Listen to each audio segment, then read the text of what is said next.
Welcome to the Betrayal and Beyond channel. It started with a song. For the first time in almost a decade, I wrote a song. Not just a jingle for a car commercial or a soulless piece of background music for a corporate video, my day job, but a real song born from that quiet, dusty room in my heart I had long since boarded up. It was for my wife, Sarah, a surprise for our 10th anniversary. For 3 months, I've been sneaking into my home studio after she went to bed, the feel of the guitar neck in my hand both alien and intoxicatingly familiar. The man I used to be, the musician who lived on cheap beer and the roar of a small crowd, was a ghost I rarely acknowledged. I was Ethan now, a reliable, successful composer for an ad agency. The man who wore sensible sweaters and made sure the mortgage was paid on time. I was the stable earth beneath Sarah's brilliant, ever-expanding sky. Her sky was Aura, her wellness and lifestyle brand. It had started as a small blog and had metastasized into a podcast, a line of organic teas, and a series of high-priced retreats. She was a guru of authenticity, a high priestess of living your truth.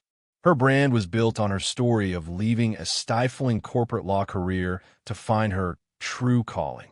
I was immensely proud.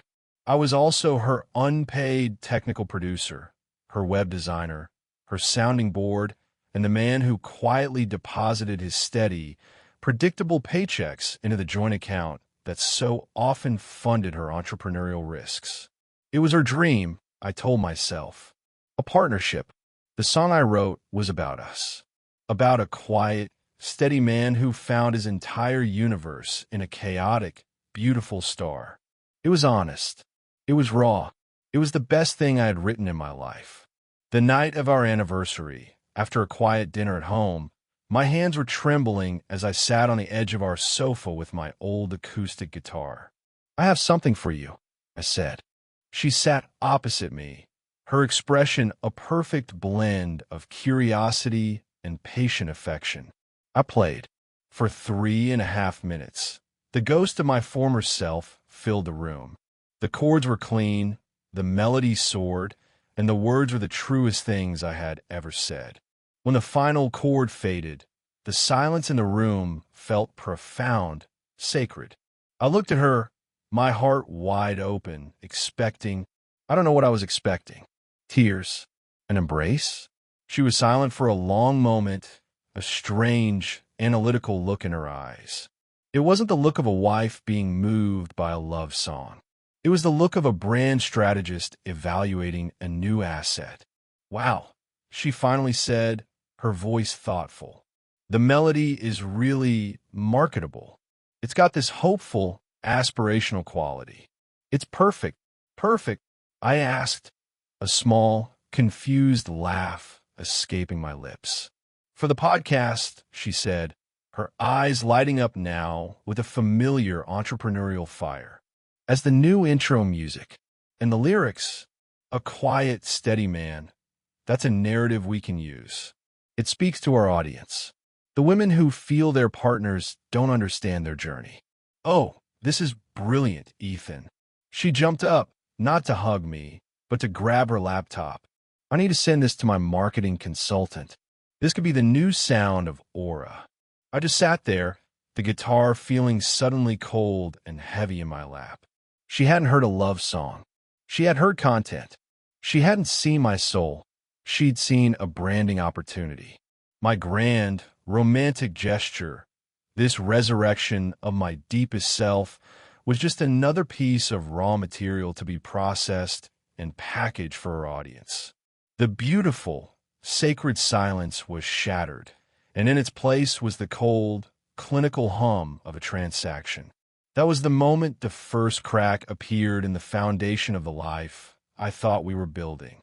It was a hairline fracture, but I knew, with the sickening certainty of an earthquake survivor, that the whole structure was about to come down. I tried to let it go. For a week, I told myself I was being too sensitive, too precious about my art.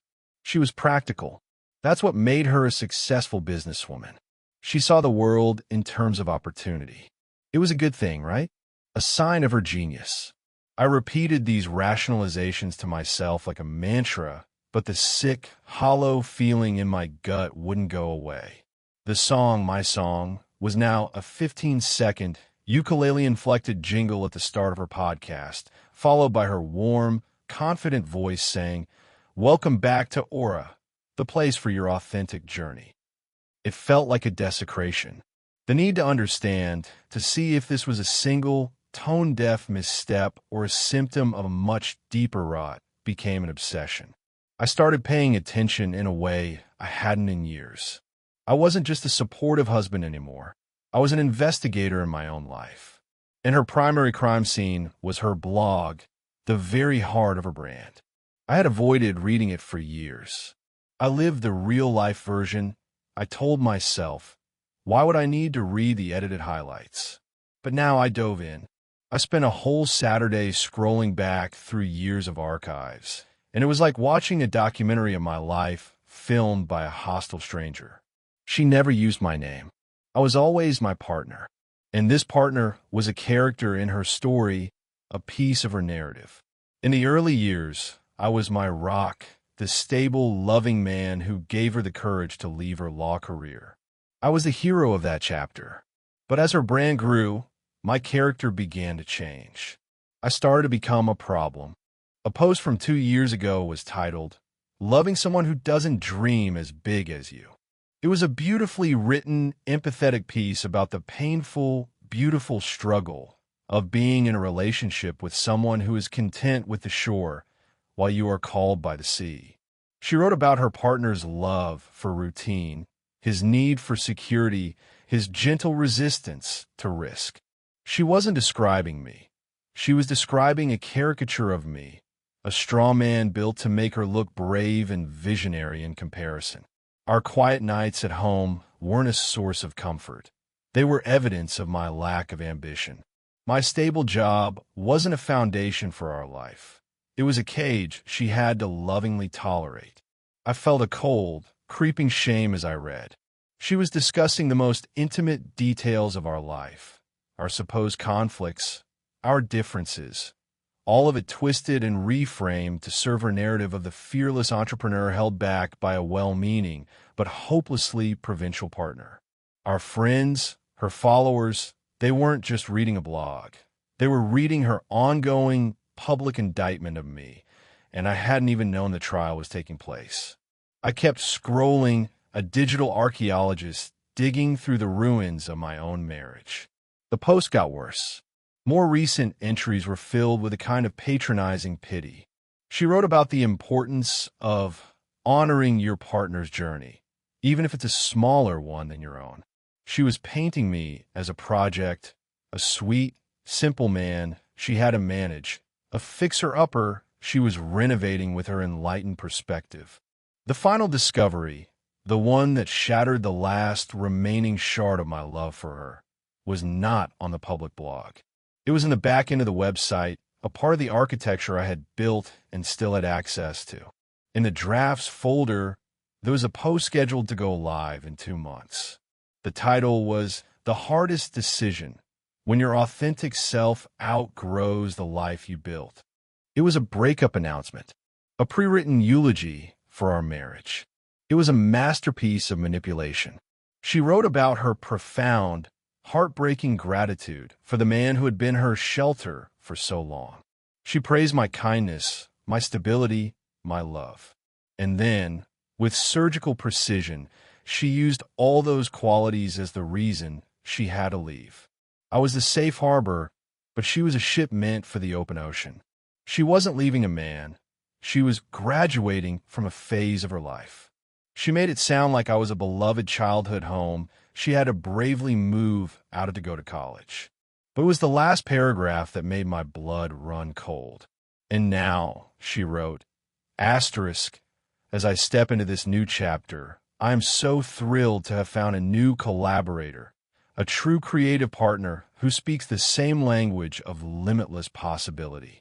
We've been working on a new venture together, a series of retreats for couples, helping them navigate these difficult transitions. He has helped me understand that a true partner isn't an anchor, but a co-pilot.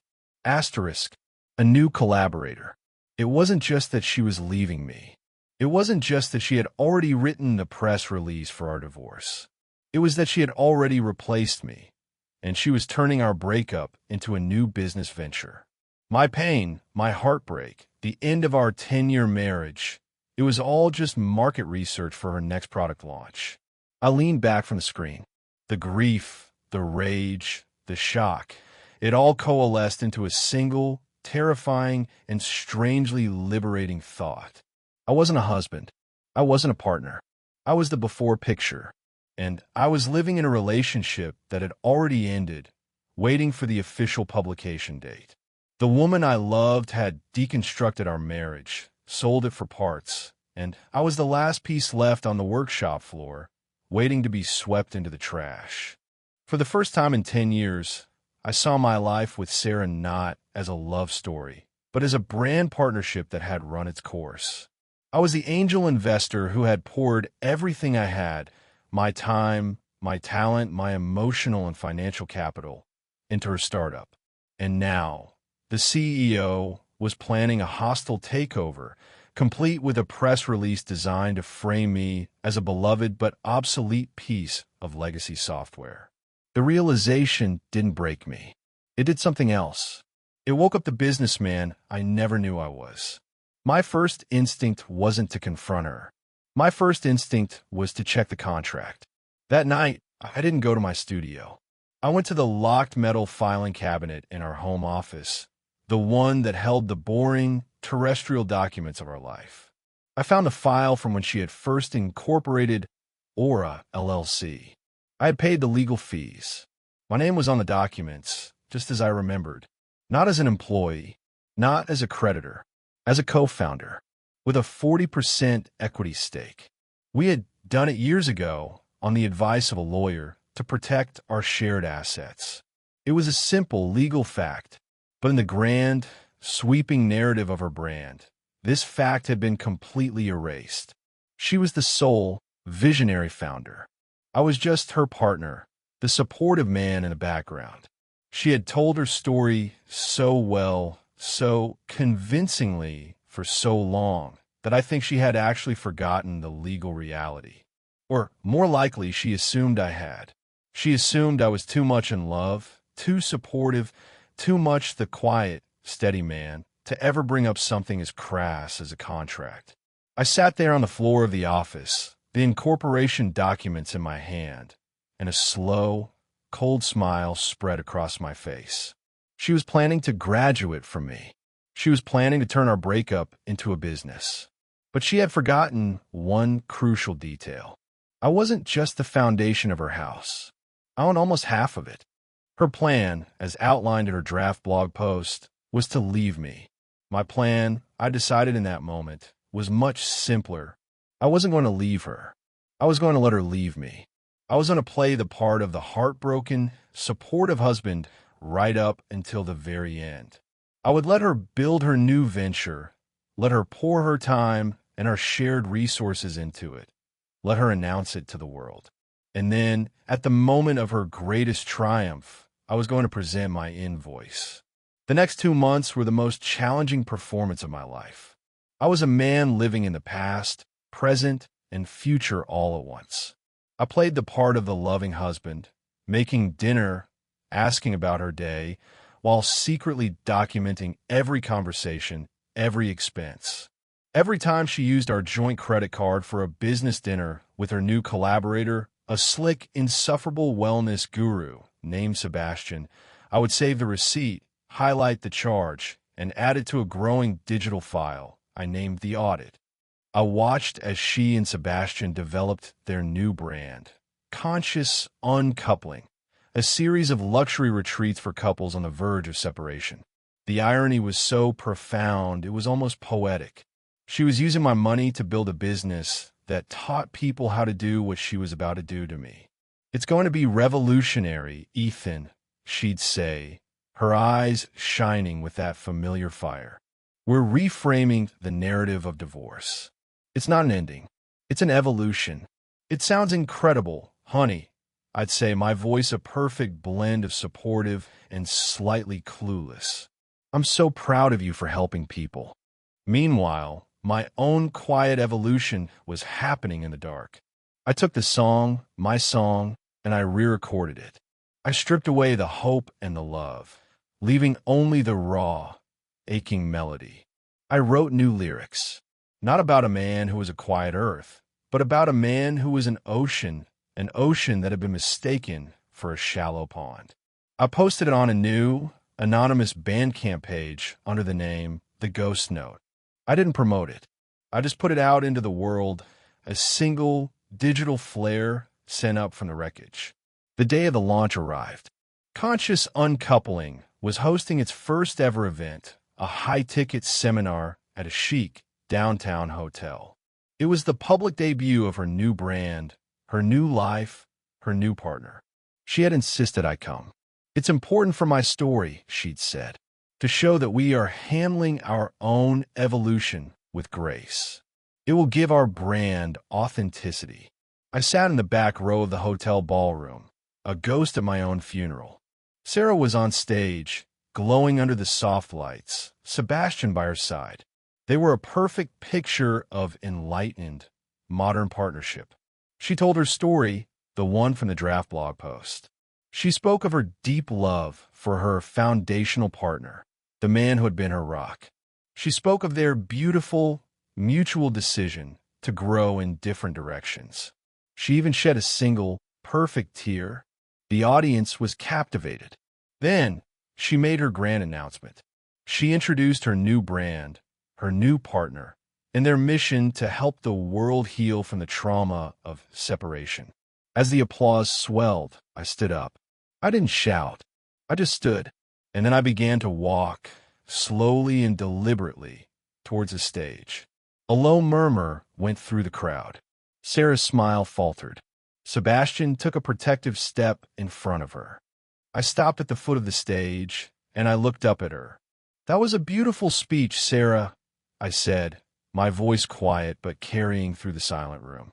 "A truly masterful piece of storytelling." "Ethan," she said, her voice a warning hiss. "What you doing?" "I'm just a proud partner," I said, a sad smile on my face.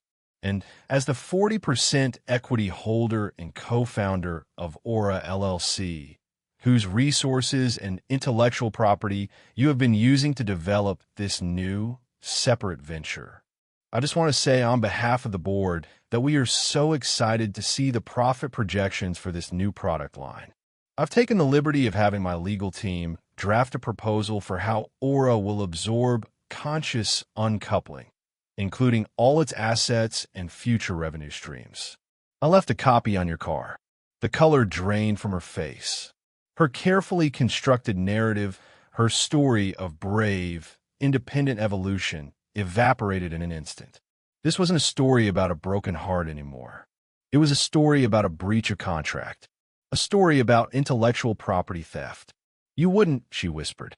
"You taught me everything I know about branding, Sarah," I said. "And the first rule is, you always protect your investment."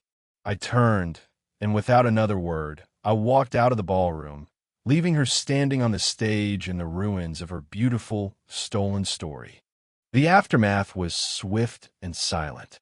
There was no public scandal. There were just a series of tense, joyless meetings with lawyers. Faced with the undeniable evidence of the incorporation documents and the audit file, which detailed her use of our shared funds for her new venture, she had no choice. She folded. Conscious Uncoupling was legally absorbed as a subsidiary of Aura LLC. She and Sebastian were forced to buy out my 40% stake at a valuation that was, to put it mildly, extremely favorable to me. The price of my silence was the complete and total severance of my life from hers. I was bought out of my own marriage. I didn't keep the money for myself. I used it to start a foundation, a small, quiet one. We give grants to independent musicians, helping them fund their first album or their first tour. We call it the Ghost Note Project. My song, the one I posted anonymously, found an audience. A small but loyal one. It was shared on blogs, played on a few indie radio stations. It didn't make me famous. It didn't make me rich. But every now and then, I get an email from a stranger telling me that the song helped them through a dark time, that it made them feel seen. I live in a small apartment now, filled with more guitars than furniture. It's messy and it's loud. My life is no longer a quiet, minimalist gallery. It's a recording studio, a work in progress.